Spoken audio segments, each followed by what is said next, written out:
We all have walls with us. And when we tell stories, we build bridges instead of walls. So imagine it like as a drawbridge. You have a castle, you have a moat. So when you're telling a story, you lower down the bridge so somebody else can cross over. But you can always lift it up at any time.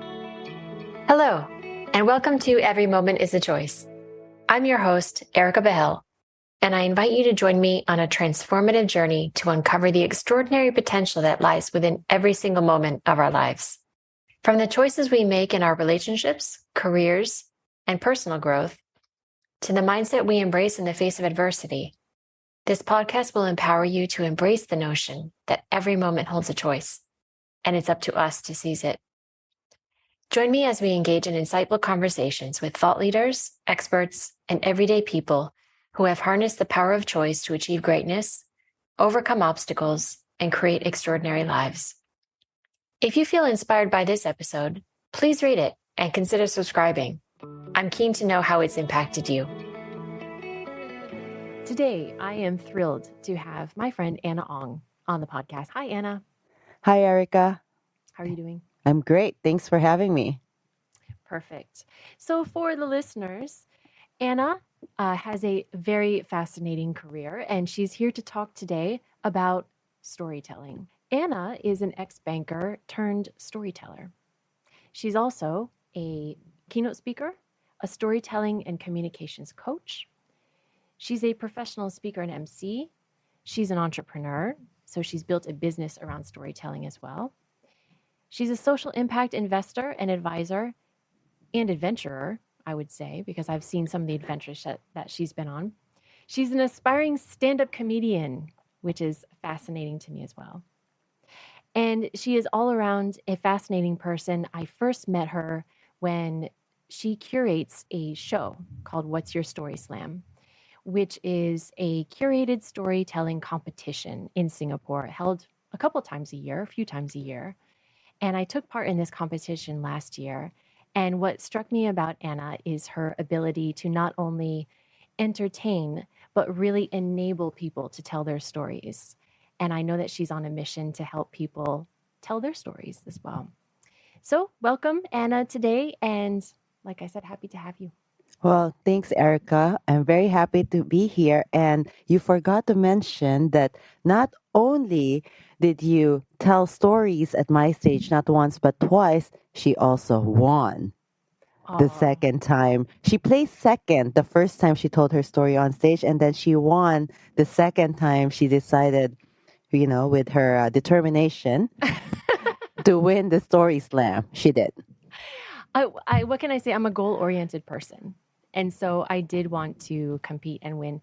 We'll talk about that later, but it was a kind of thing where I feel like storytelling is not just for the storyteller themselves, it's also for the audience and making people feel. And I think that's something we can explore in our discussion today. So I want to start with a question. Because you are a storyteller, what is a story? In the corporate world today, in many people's occupations, they talk a lot. They have to give presentations. There is keynote speaking, there is stand-up comedy, there's improv. What differentiates storytelling from all those different things? I would start first in terms of how I would define storytelling or what storytelling is for me.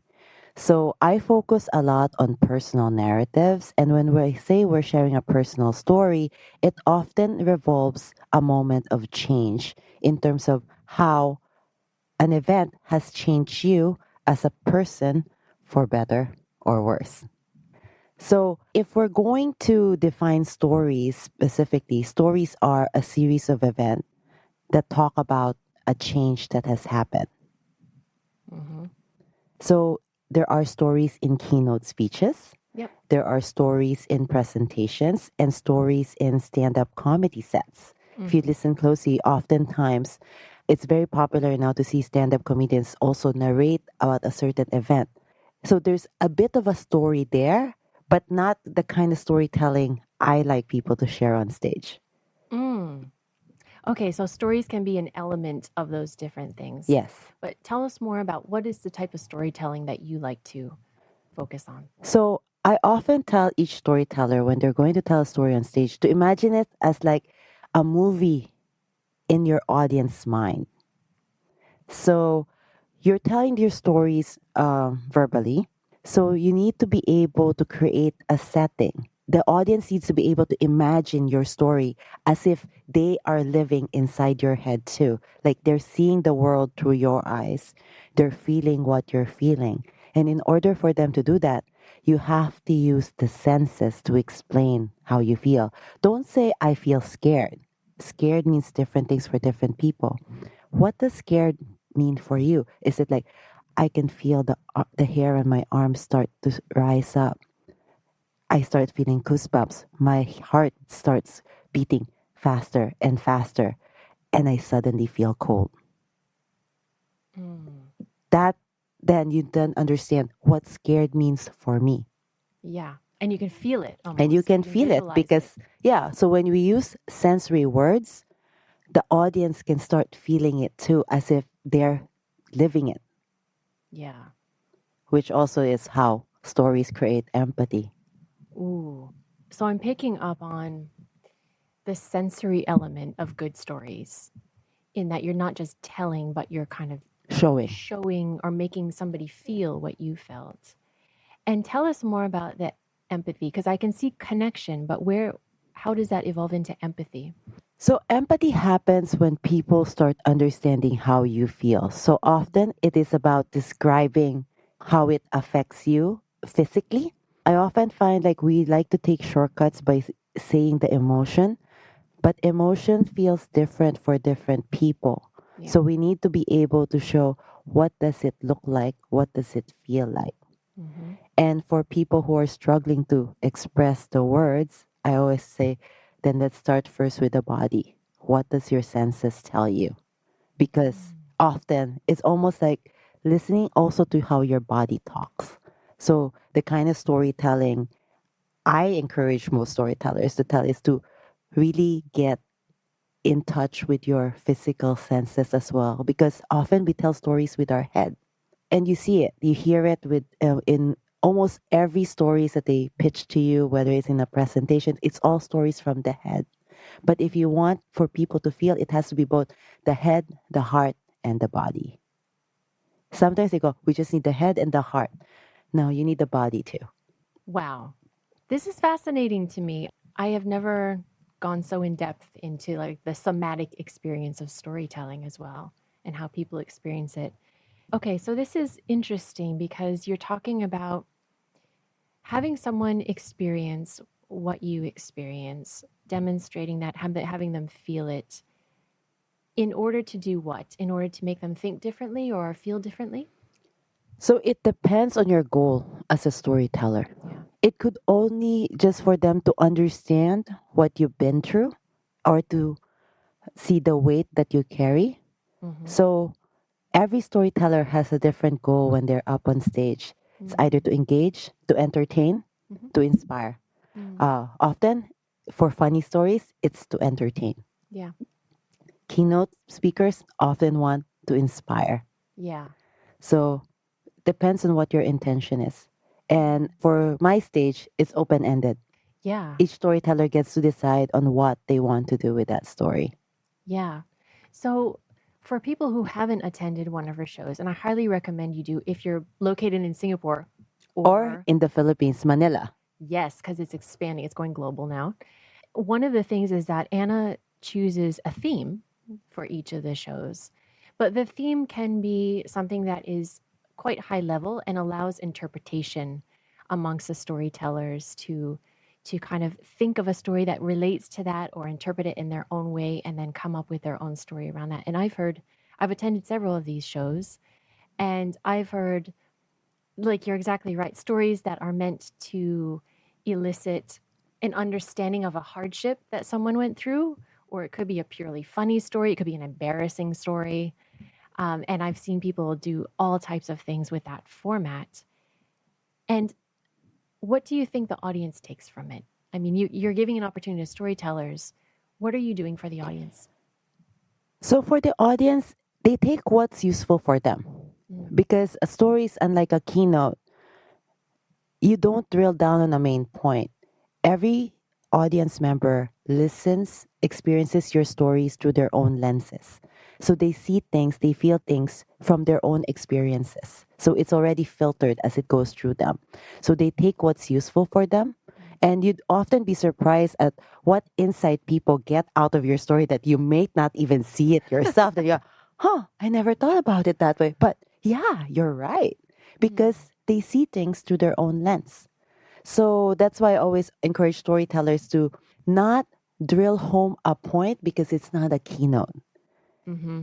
Let Yeah. them take what's useful for them and let them figure out how the rest of your story goes if you ended it up on a cliffhanger. Right. Interesting. Because it's true, everybody interprets something a different way. And at your shows, when a person is telling a story, it's not like, okay, and here are the three main takeaways.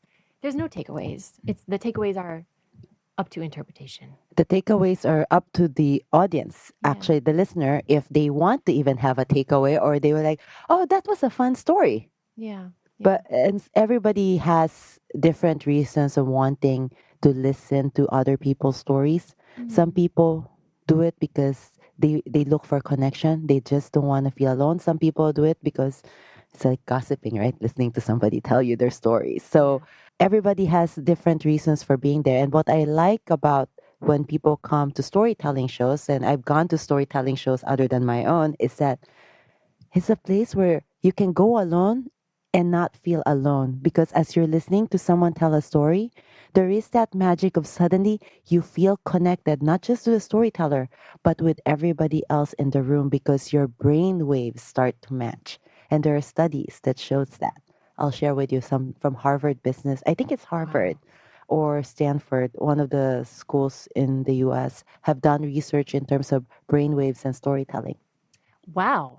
There's a whole psychological element to this. I mean, there's definitely, you can understand that there's formulas to good storytelling and everything and different elements, but it's really that connection and kind of a shared experience behind it.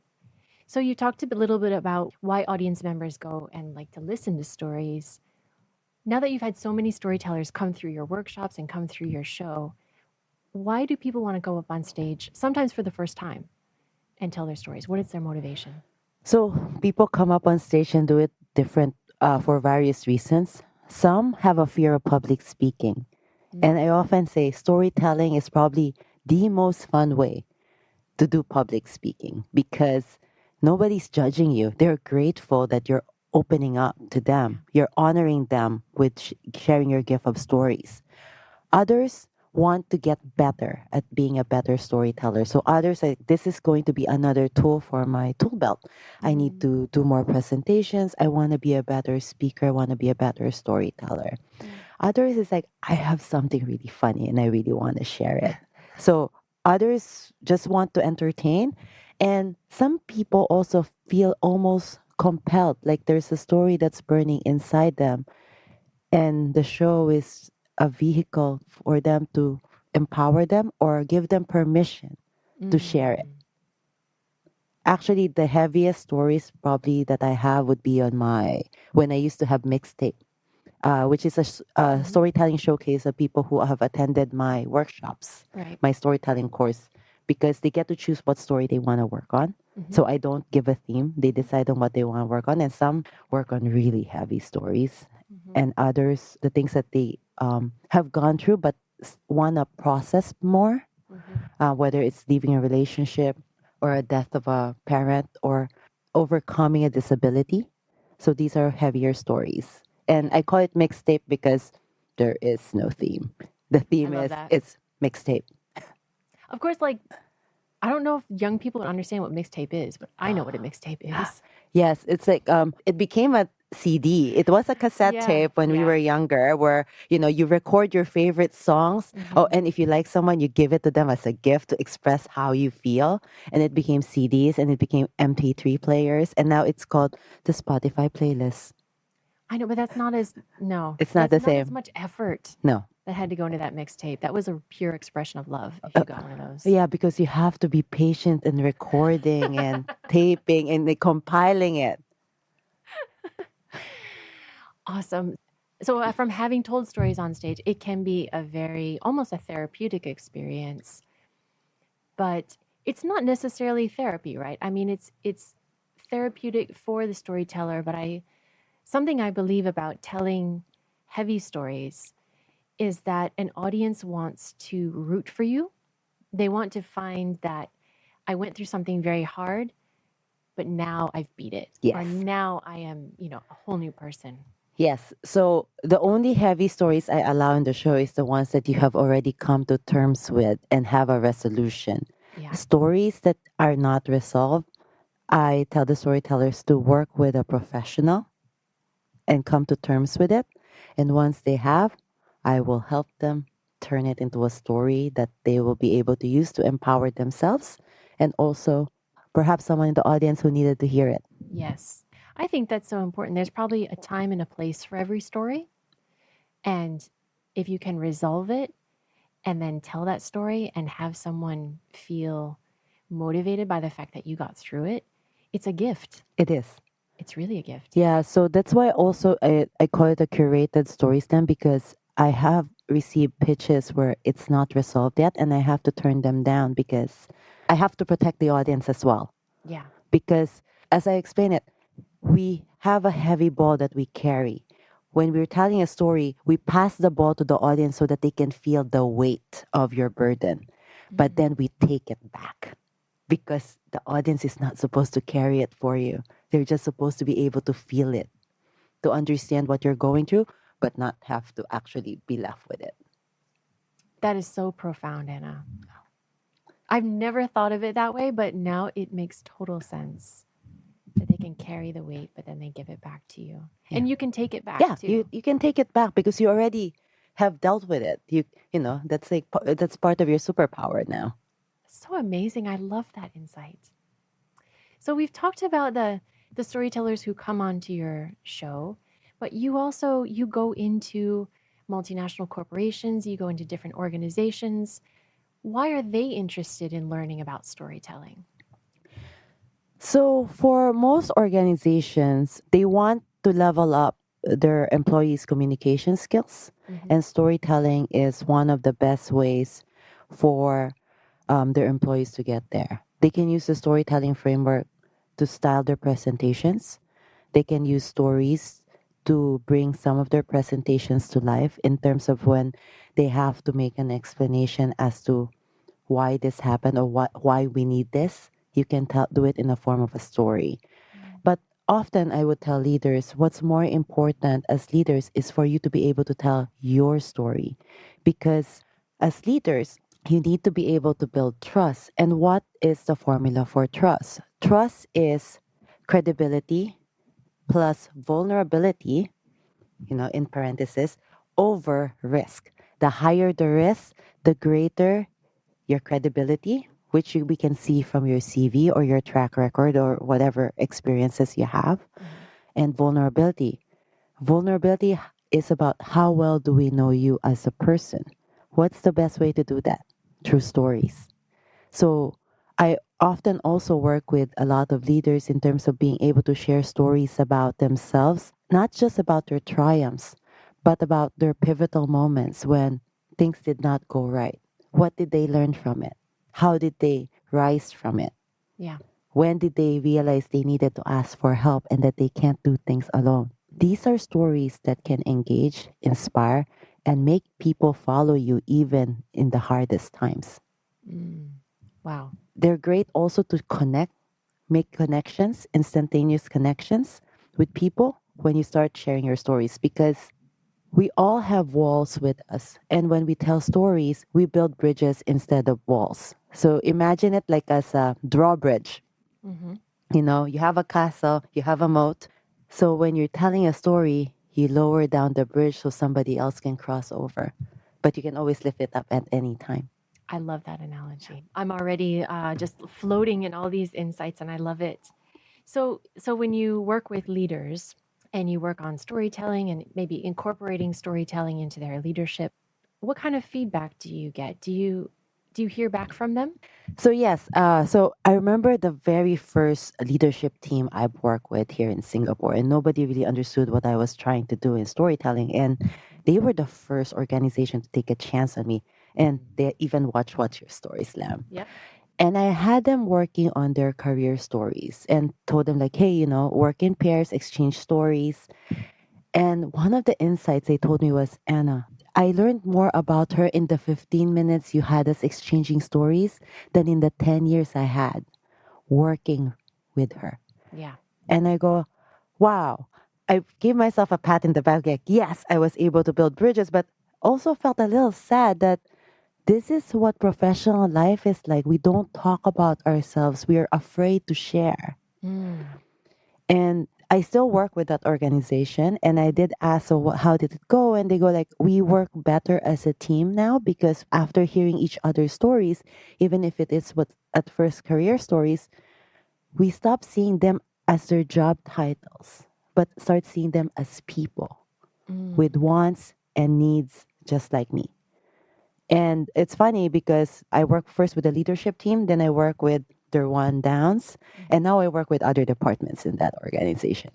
Wow. So there's tangible benefits to telling stories and mainly building those bridges and building connections that you wouldn't have otherwise had. Yeah, we can tell personal stories and still stay professional because most people are Yeah. afraid when they start telling personal stories, they lose their privacy. But oftentimes, it's enhancing your professional capabilities when you're sharing something personal. So, an example of a personal story is the story of your name. Mm-hmm. Like, Erica Bell. Mm-hmm. What is the story behind Erica Bell? Or where does the last name Bell come from? Or Erica, how did you feel about your name? What did your mom think when she named you Erica? Were you named after a certain relative? Mm-hmm. Like for me, I go by Anna Ong, but Anna Ong is actually, I only started being called Anna Ong in university. Before that, everyone called me Annalisa. And Mm-hmm. Annalisa came when I was about 3. I asked my mom, like, why am I Annalisa? There's like 3 or 4 Annalisas in my school. And my mom said, oh, so you were named after your grandmother's favorite soap opera, which was Annalisa. Oh. And I had to think about it amongst my cousins and my siblings. I was the only one my grandmother had an influence in naming. Wow. So I like to think amongst everybody, amongst her, 20 something grandkids, I was the favorite.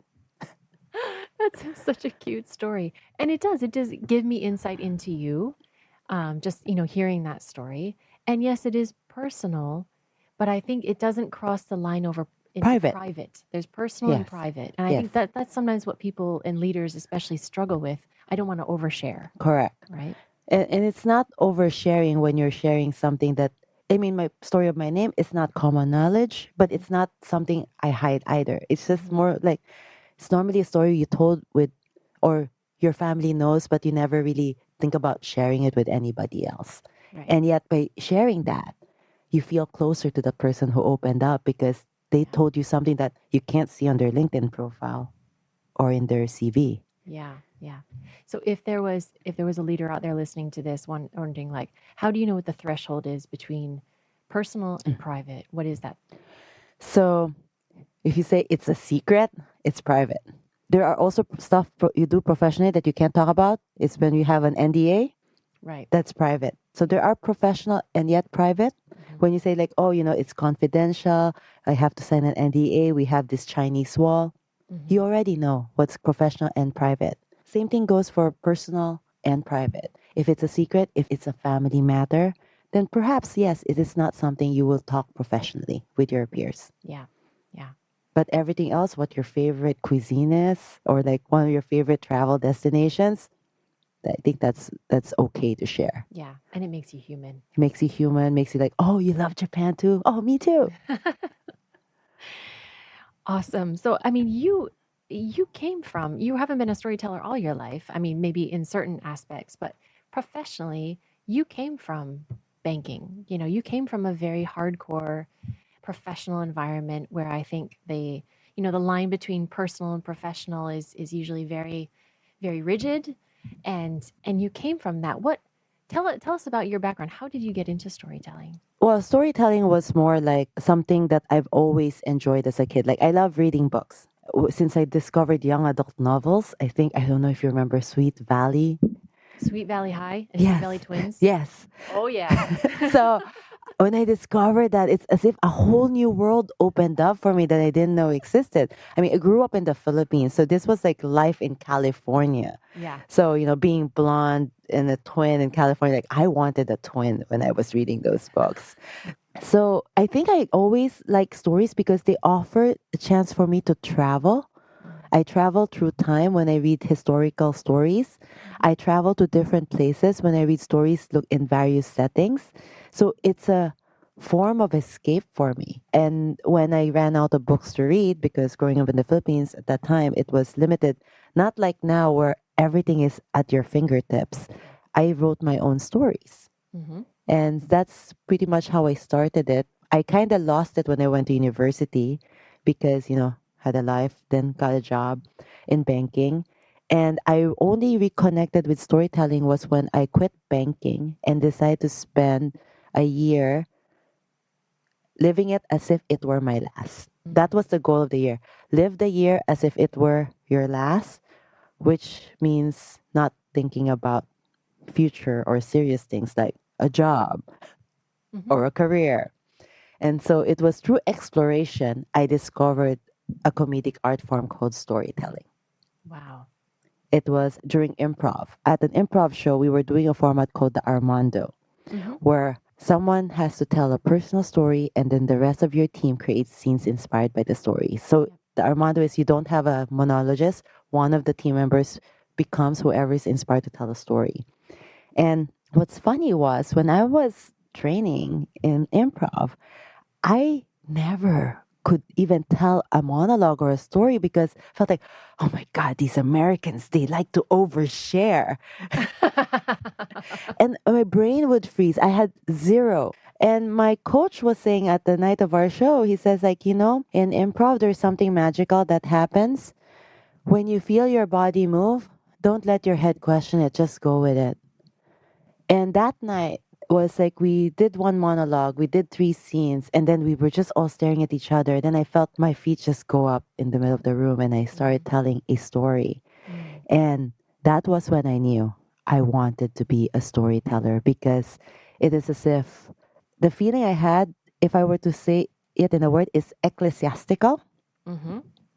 It's as if the skies opened up and the angels started singing hallelujah. Like I could hear it in my head. And I think it was my brain synapses on fire Wow. that I found that it was that sheer joy of being able to tell my story. And then hearing the audience laugh Mm-hmm. in moments of the story and then getting to see my improv team create scenes inspired by it. Mm-hmm. That was super fun. Yeah. And what was the story you told? It was a time when I was at the back of a motorbike going up to a hostel that's on top of a mountain with my Samsonite carry on. I don't travel like a backpacker, okay? I had a carry on, four-wheel carry on. And apparently, going to these places, everybody has these 50-liter backpacks, and I had my wheelie. So the guy had to put the carry on in the middle of the handlebars. And so I was holding to the back of the bike and we're going up the mountain. It was raining, it was muddy, and then my Samsonite bag was right there in the middle of the handlebars. Nice. And people responded to that, right? Oh, Is that what you felt? yeah, they responded. I think it was because it was in New York. And so they understood like the city girl, parody of being in the middle of a jungle going up a mountain with a carry on. Yeah. They could relate to it. Yes. That's amazing. So you told the story there, and this was during your year of kind of living like it was your last. Yes. So did you continue to explore this? Did you start to tell stories in New York or? Yes, so I started telling stories in New York, Washington, D.C., and I started working with startups on the social impact space, working with the personal narratives of the founders and the founding team and tying it up with their company's mission and vision. Because these are the stories, so we work on it to have these stories be done in 3 minutes under, because these are the stories they can use for recruitment, for pitching, to get the point across at the shortest amount of time possible as to why I'm doing this, why I gave up my job in Wall Street to work on this startup that's supposed to help solve a problem. Yeah. Why am I taking this risk? Why am I risking my career for this? Yeah. So how they do it is through stories. And when they meet VCs and they meet the founding team and everyone shares their stories and it's all different, then they can see the picture why this team belongs together and why they can trust the organization. My mistake was how I charged my fees. I should have Okay. asked for the percentage of amount of money they raised. When I found out how much money they raised from the stories I work with them on, I go, should have charged it differently. Yes. Yes. So obviously it was a success. At what point did you start to think this is not just something that I enjoy doing, but this is maybe something I can build a career around? Oh, it was the moment actually on stage when I decided I wanted to be a storyteller. That's it. I just need to figure out how to make money from it. Wow. I already knew I was going to be in storytelling. I was doing storytelling. I don't want to do anything else but storytelling. I just need to figure out how to monetize it. And so you've built now, I mean, people talk about things like portfolio careers with different sources of income. You've really taken this theme of storytelling and you've branched out in several areas. Tell us more about like how you've done that. At first, all I wanted to do was help people tell better stories. When I moved to Singapore, it was because my friends, after hearing what I was doing in the US with the startups, said that I can make a bigger impact in Asia because I'm Asian, plus Asians need to be better communicators. Compared to our Western counterparts, we struggle in Asia to tell stories, better stories. But when I came back to Singapore, nobody understood what I was trying to do. They thought I wanted to become an actress or, work for Universal Studios in a costume. But my friends' kids thought I had the coolest job because I was the storyteller. So it was until I started What's Your Story Slam did people start to get the power of personal narratives. Because then they can see what personal stories is about.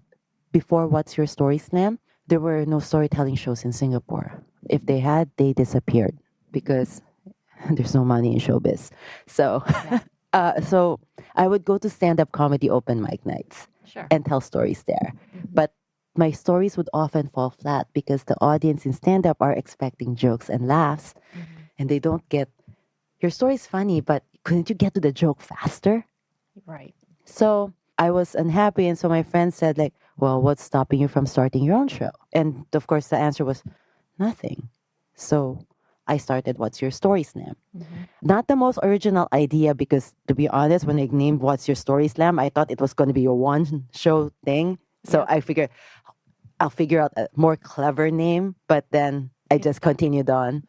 So yeah, What's Your Story Slam? So I started it, and my first show was mostly my friends who I asked, hey, can you tell a story? I'll help you because at least I know my friends have interesting stories. And our first show, the theme was risk, stories of taking chances because I was taking a chance as well doing a show.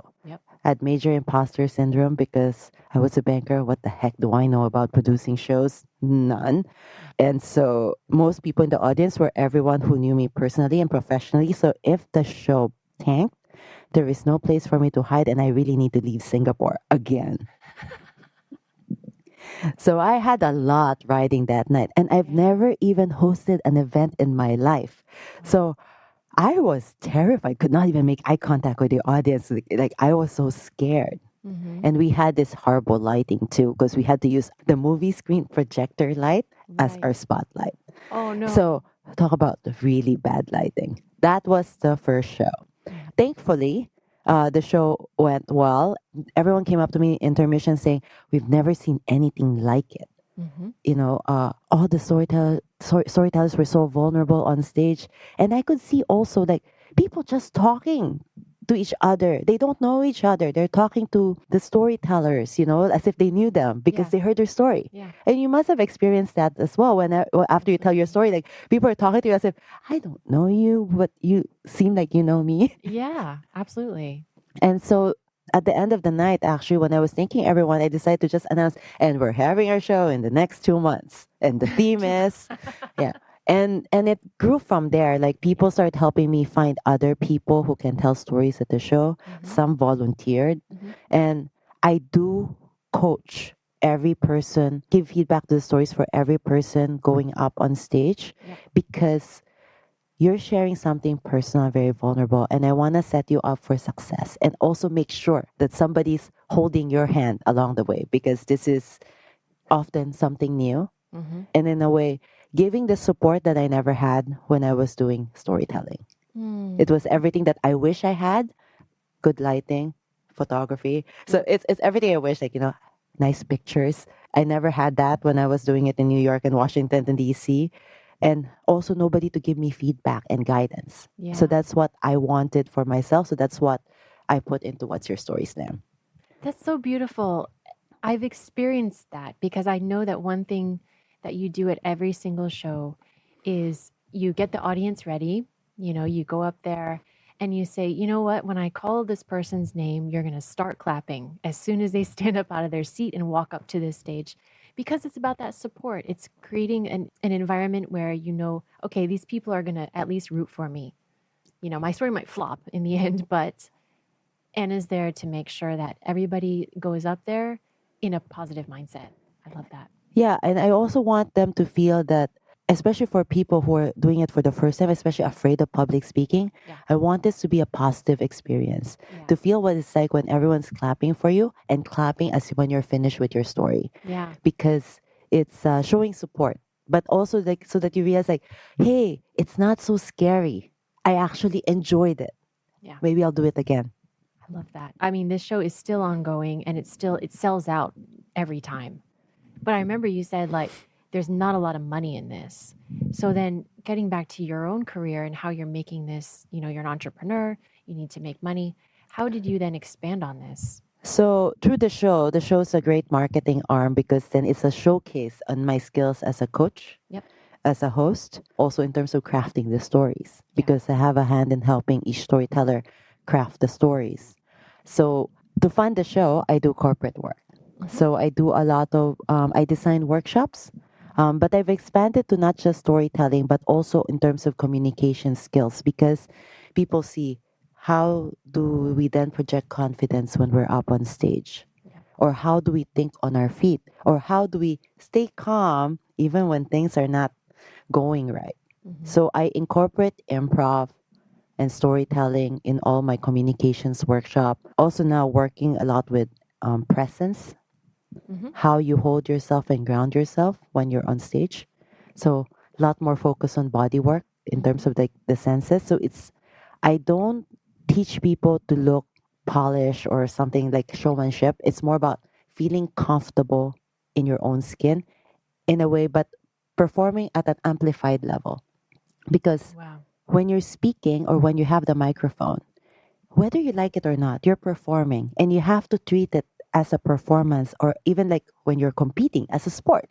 You rest and you have to make sure you're doing your best. Yeah. So that's what I train people to do, is to treat it as that. And I go, I'm not teaching you to be somebody you're not, but I am helping you amplify yourself. Yeah. Like how the microphone amplifies your voice. Right.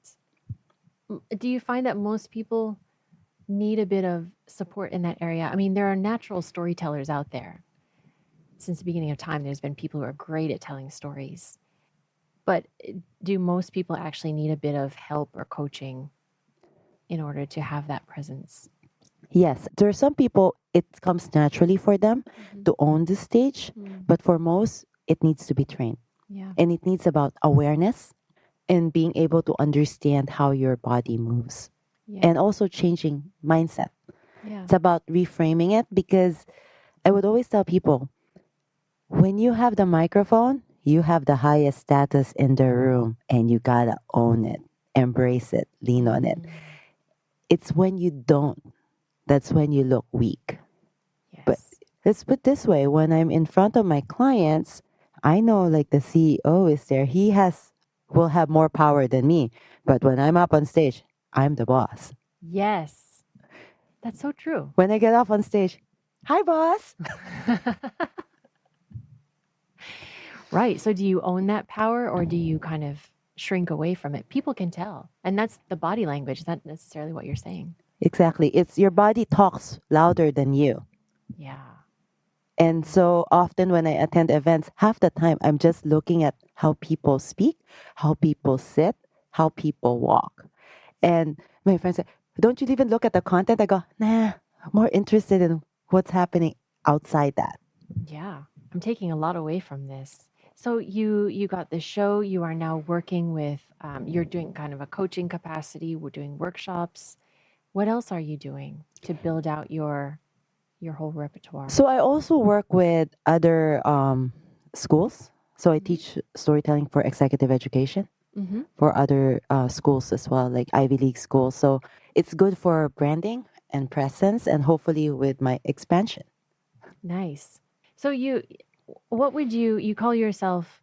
What? You call yourself a storyteller? You call yourself a coach? Or you call yourself all of these things? I call myself, I'm all of the above, but often when I only have 5 seconds to introduce myself, I said, hi, I'm Anna Ong. I'm an ex-banker turned storyteller. And often people will want to go like, tell me more. Right. And if I have time, I go, I also host a show called What's Your Story Slam, where people share personal stories on stage. Yeah. Yeah. And I just realized that snippet when you say I'm an ex-banker turned storyteller, that's a mini story because that's the change. Exactly. Brilliant. So brilliant. Oh, now I'm thinking about how to change my LinkedIn, like my title on Byline. LinkedIn, Yeah, my it's byline. because it's like almost like it's almost shorter than an elevator pitch. It's like your handshake. Yeah. A story can be that short but powerful. Yeah, because the shortest story is a 6-word story by Ernest Hemingway. What's this? For sale, baby shoes, never worn. Oh, that just hit me pretty hard. It is, right? I still get the tingles whenever I say it because, you know. Oh, So and I like to that's so play this powerful. game too. What's your 6-word story? Because you can summarize something in 6 words. It's a great exercise. So powerful. So we've talked about kind of the craft of storytelling and how important it is. If you look at a more macro level or like meta level, telling our own story, as in putting ourselves out there, and I don't want to call it just personal branding or anything, but I've always heard that, if you don't tell your own story, someone else will. And especially for women, I don't want to be exclusive here, and because there are a lot of men who need to learn to tell their stories as well, but especially for women, I feel like people make assumptions about you, and unless you're out there telling your own story, opportunities might not come to you because people are going to make assumptions about you. So how do you then encourage people to tell their own story on that more meta level? So it depends because so that's why I write and I have What's Your Story Slam to encourage people, and I find that it's a platform for people who are once they're ready, they will want to tell their story up on stage. But I would often ask women who would hesitate to tell their stories, who's stopping you? Who's the voice stopping you in your head? Mm-hmm. Because I invite storytellers to always say, and everybody actually, your story's a gift, Mm-hmm. and you're robbing people of the gift of your story. But as I've also told some people, like gifts, you may also not like. You don't have to like it. Yeah. It's a gift. They might not like it because it is a gift, but it's a gift that you give. Yeah. So in terms of like answering like how to get them, it's living by example. I find because I share my story, a lot of people quickly open up and share their stories to me without even me asking. I think one of the first shows I did in Washington D.C., I told the story and I felt very raw and vulnerable. And at the end of the night, I was getting ready to leave. I saw a group of girls waiting for me. They wanted to talk to me because they felt that amongst all the storytellers, I was the only one whose story they could relate to because it's like it's happening in their own lives as well. Yep. And they were sharing all their experiences, and I don't know who these people are. I just want to go home. Yeah. Why am I listening to people's stories? Why are they sharing it with me? But then it's because you open up. So sometimes it's about leading by example. That's why we need more people, more women to share their stories so that other women will feel empowered to share their stories. If I see someone doing it, then it gives them permission. Yes. I feel like you give a lot of people permission, both because you do the curated story show, the storytelling show, but also because you're very vocal. I mean, on your social media and everything about, I don't put myself in a box. I'm not just a storyteller, I'm not just this. And you are very open. People consider LinkedIn, this blurring between professional and personal, but you share your struggles, your kind of achievements, you share a lot. And I think a lot of people gravitate towards that because it is vulnerable and they can relate to that. Yeah, and I think it's sometimes people are tired of hearing me talk about storytelling, so I talk about other things too, like climbing mountains, learning how Yeah. to ride a bicycle. That was a long story in the making as Yeah. well, because it was. I mean, I think in therapy they say I have to stop blaming my parents for something, but I think my inability to ride a bicycle is on them. They never taught me how to ride a bicycle. And it's funny because when I admitted that, a lot of people came up to me, admit their secret. They don't know how to ride bicycles either. Yeah. And everyone always assumed like, how could you not know how to ride a bicycle? Didn't you not have a childhood? But we all have different childhoods. And I do have like kind of like a little small community of we can't ride a bike club. Except now I can't be part of it because I can ride a bike now. Because now you know. Yes, now I know. Now you know. And you've done some crazy adventures, like you just said. I mean, one thing I've thought about is, how do you come up with stories? And I have read things about, comedians, and I heard that, like comedians and storytellers are actually really good listeners and observers. They don't necessarily have to be talking all the time, but they pick up on things and then they create stories out of that. So, do you feel it's just as important to have these continuous adventures and everything so that you kind of refresh your stories all the time? So that's a very interesting point. So yes, you're right. A lot of my stories actually comes from observations as to it get be inspired by a conversation. Yeah. Like sometimes I'm having dinner with someone says something, made me think. I go, I can create a story out of that. But often you hit a point like, oh, do we have to go on continuous adventure so that we have material? Not necessarily. I would invite you to think about it this way. If we see life as a story, because I focus a lot on personal narratives, whenever I have to make a decision, I ask myself, is this a story I would want to tell? And Mm, often that kind of gives me a guidance as to what am I going to do next. wow. So if you're going to think about what you want to do, right? If you're going to review your life, what it is before, is this a story I want to tell? And if your answer is no, then what change do you need to make so that you can be able to live a life as a story you would want to tell? I love that. And very much in theme with what I'm trying to do with this podcast as well. Yeah, the choices you make. Actually, I remember when you said every moment is a choice, it reminds me of Keith Johnston, an improv guru. He said that when you say yes, you're rewarded with adventures. Mhm. When you say no, you're rewarded by safety. Either choice, you get a reward. But where you want to go is up to you. Yes. So profound. I'm just absorbing that right now because one of my learnings from doing this podcast and from my own story is like a lot of society or the values that our parents tried to instill in us tells us what's right and wrong in life. When in reality, I don't think there's any right or wrong. Like you said, you can be either rewarded by adventures or safety or something that's aligned with your values or not aligned with your values, but something's going to tell you, usually your body in a Yes. somatic way is going to tell you I'm on the wrong path. Like why am I not choosing the path more aligned to who I am and what I stand for? So that's very profound. So I won't ask you what's next for you. I'll ask you, what story do you want to tell in the future that you aren't able to tell yet? There's a lot. So this is why I'm in therapy. Uh, I would say I want to be able, probably in the future, and I'm still working up the courage to do that, stories about to empower women to speak up more Mhm. about the things that we shy away because we say that it comes with the cost of being a woman in a man's world.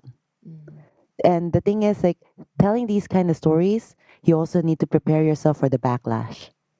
And preparing for the backlash requires a lot of energy as well. Yeah. It's like breaking up with someone. Yeah. It's the same thing. It's like when you're finally being able to speak up as to what really happened. Yeah. So that's a story you want to tell in the future. So that's a story that I want to tell in the future. I want to be able to empower people to share more of these stories so that we don't normalize keeping quiet. Well, I know there is like the hashtag Me Too, it disappeared now again. So I think we have to normalize being able to clearly set our boundaries and not be shamed for setting boundaries. I think it's so interesting that we're talking about storytelling and vulnerability, but also boundaries.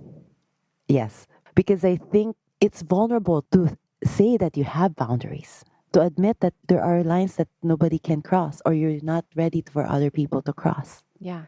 And we often, for the sake of niceness, we don't tell people our boundaries. And that's when we start resenting people. Yes. And so I want to be able to empower people that it's okay to state your boundaries.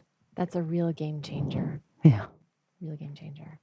And I hope you are. I mean, I'm so excited to see what you do next because Me too. it's evolving. I love to see the evolution. I love to see your stories. And I would encourage anyone who's based in Singapore or Manila, because you've taken What's Your Story Slam now to Manila as well, to go out and see one of these shows. Because like I said, and like Anna said, there's an instant connection you feel with each other. It's a very amazing environment to be in. And I want to thank you so much for being here, Anna. well, thank you for having me. But can I just say something to what someone told me who watched What's Your Story Slam? She goes like, What's Your Story Slam? It's kind of like a podcast, but live on stage. And I thought, I did not think about it that way. That was like the first time someone gave me that perspective as to What's Your Story Slam is a podcast live. It's very similar. And I find podcasting a good platform for people who are introverted because you can have deep conversations, just like with a story, you're sharing something that's maybe from deep inside you, but in the safety of an environment of just one other person. And it just happens to go out to the world. But you don't have to see them. You don't have to see their reactions. You're just having that conversation in the moment. Yeah, but then remember in the What's Your Story Slam, if you're up on stage, the spotlight, you don't see anybody either. You talk to the void. Correct. You maybe see one or two faces in the front row and that's it. Yeah, exactly. Yeah, but still connect. Yes. Lovely. So thank you for having me. It's a pleasure. I love having you and you're always welcome back. All right. Yay. Thank you for listening today. I hope this has been a useful investment of your time. If you feel inspired by this episode, please rate it and consider subscribing. I'm keen to know how it's impacted you.